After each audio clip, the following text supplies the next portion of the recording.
တားတာကိုမိဘကိုသူကလူငယ်လူရွယ်ဆိုတော့တွန်းလိုက်တော့အမေလုံးတဲ့ပုဂ္ဂိုလ်ပက်လက်လန်လဲသွားပြီအဲ့ဒီလဲသွားတဲ့မိဘဘောကကြော်ပြီးတော့သူကထွက်သွားနော်အဲ့ဒီလိုစော်ကားသွားတဲ့သူတယောက်ငါသားကနေညအเจ้าမှာတရားဝဲရှိတယ်တရားသွားနာလိုက်မင်းတရားနာပြန်လာလို့ရှိရင်ငါငွေ1000ပေးမယ်ဆိုဟောအဲ့ဒီကြတော့သွားတယ်ဘာဖြစ်လို့လဲဆိုတရားနာကြလို့သွားတာမဟုတ်ဘူးငွေ1000ရချင်ကျောင်းသွားတယ်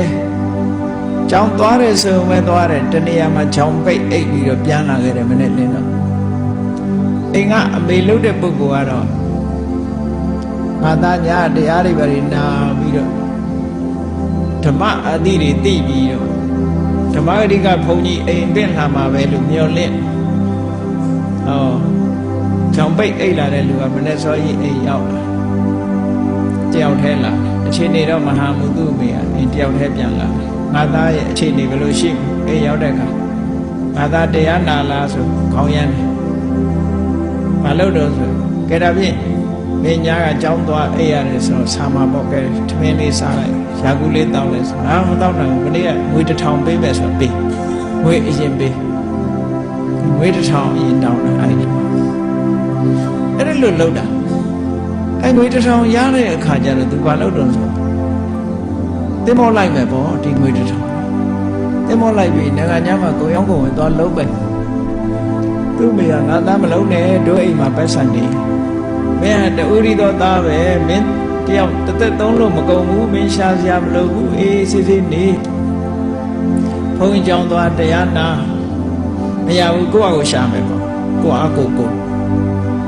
အိမ်ရှိတဲ့ငွေမလိုချင်ဘူးသူဆွမ်းစားနဲ့သူလုံးမယ်လို့အဲ့ဒီမှာမိဘကတားတယ်ဆွတ်ထွက်သွားတားတာကိုမိဘကိုသူကလူငယ်လူရွယ်ဆိုတော့တွန်းလိုက်တော့အမေလုံးတဲ့ပုဂ္ဂိုလ်ကပက်လက်လန်လဲသွားပြီအဲ့ဒီလဲသွားတဲ့မိဘဘောကကြော်ပြီးတော့သူကထွက်သွားနော်အဲ့ဒီလိုစော်ကားသွားတဲ့လူတယောက်ပင်လက်ခရီးသူယူဆတဲ့အတိုင်းပဲသူစိတ်ကူးထားတဲ့အတိုင်းပင်လက်ခရီးဖြတ်တာပင်လေဆိုတာအန္တရာယ်အလွန်များတဲ့နေရာတစ်ခုပဲလေတိပြည့်နေရတဲ့တော့အန္တရာယ်များတာပေါ့ဒါပေမဲ့လို့အန္တရာယ်ဆိုတာတော့ဘယ်နေရာမဆိုရှိတာကြီးပဲပုံမြင်လေးတစ်ခုကြားဘူးတယ်မဟုတ်လားပင်လယ်ခီးရဲ့အန္တရာယ်နဲ့ပတ်သက်ပြီးပြောထားတယ်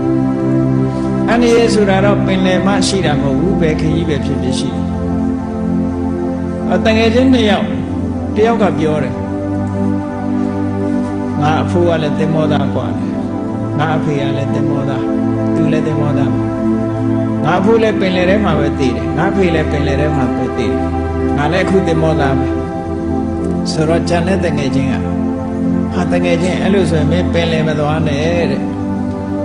အမတန်အန္တရာယ်များတဲ့နေရာဖြစ်နေပြီမင်းအဖိုးလည်းပင်လယ်ထဲမှာတည်တယ်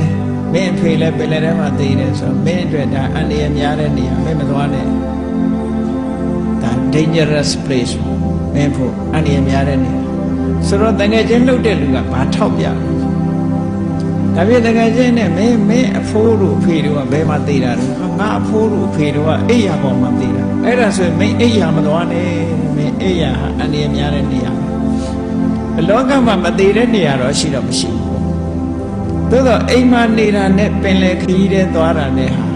အန္တရာယ်ဖြစ်ထားခြင်းတော့မတူဘူးမုံတိုင်းနဲ့ဂျုံတဲ့အခါအဲ့ဒီမိတ္တဝေနကစီးသွားတယ်ပင်လေသူစီးလာတဲ့တင်မောပြက်ပါလေကားလျော်စွာ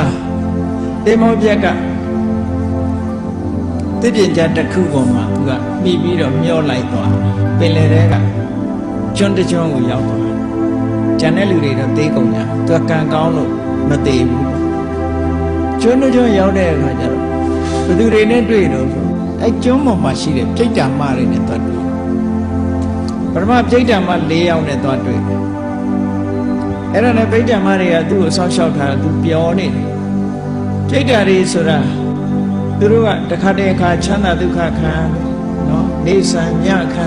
ညဆံနေခံဆိုတဲ့ဆင်းရဲတစ်ပိုင်းဒုက္ခချမ်းသာတစ်ပိုင်းနေကြတာသူတို့ဒုက္ခခံလို့သွားပြီဆိုတဲ့အခါကျတော့သူ့ကိုမှားထားခဲ့တာဒီမှာနေအောင်တယောက်တည်းတို့ပဲနေပြန်လာမယ်အဲ့မှာသူက ပြောတဲ့အခါကျတော့သူမျောလာတဲ့ပြင်ကြကလေးကိုစီးပြီးပင်လေတဲ့ဆက်မျောတာနောက်ထပ်ကျွန်းတစ်ကျွန်းတွေ့အဲ့ကျွန်းတစ်ကျွန်းရောက်တဲ့အခါကျတော့ပြိတ္တာမတွေကဘုံမိတ်မှန်တယ်ဘယ်လောက်ရှိတယ်10ယောက်သွားတွေ့10ယောက်သွားတွေ့တော့အဲ့ဒီမှာလည်းပဲဒီလိုနေသူတို့ကဒုက္ခခံဖို့သွားတဲ့အခါမှာသူစိတ်ထဲမှာပေါ့ငါ4ယောက်ကနေငါမျောလာတော့10ယောက်နဲ့တွေ့နောက်ဒီတဲ့ပို့တွေ့ဦးမှာပဲဆိုမျောလိုက်တယ်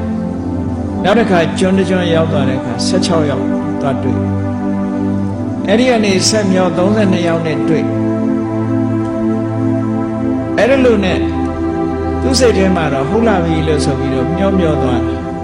နောက်ဆုံးကျွန်းတစ်ကျွန်းတစ်ခုသူရောက်သွားတယ်ရောက်သွားတဲ့အခါကျတော့အဲ့ဒီကျွန်းပေါ်လဲသူတက်လိုက်တော့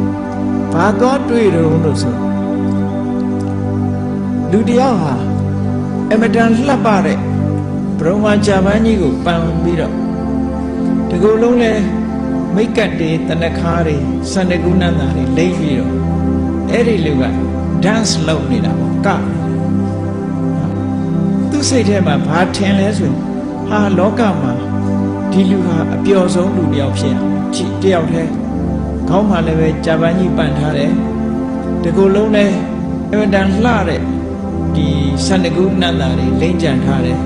တချင်းလဲဆိုးနေသေးတယ်ကလည်းကလည်းဆိုလောကမှာအပျော်ဆုံးလူတယောက်မျက်စိနဲ့သွားမယ်တကယ်ကတော့သူမြင်တဲ့လူဟာငရဲခံနေရတဲ့ငရဲသားတယောက်သွားမြင်တယ်တော်တော်သူမျက်စိထဲမှာကနေတယ်လို့ထင်ခေါင်းပေါ်မှာတင်တုံးဆက်ကြီးအမေကိုစော်ကားလို့အဲ့ဒီလူကငရဲခံနေရခေါင်းပေါ်မှာတင်တုံးဆက်ကြီးကခေါင်းပေါ်မှာရောက်နေပြီးတော့ချွတ်လို့မရတော့အဲ့တင်တုံးဆက်ကြီးကသူ့ခေါင်းကိုခုတ်ဖြတ်နေတယ်လှီးနေတယ်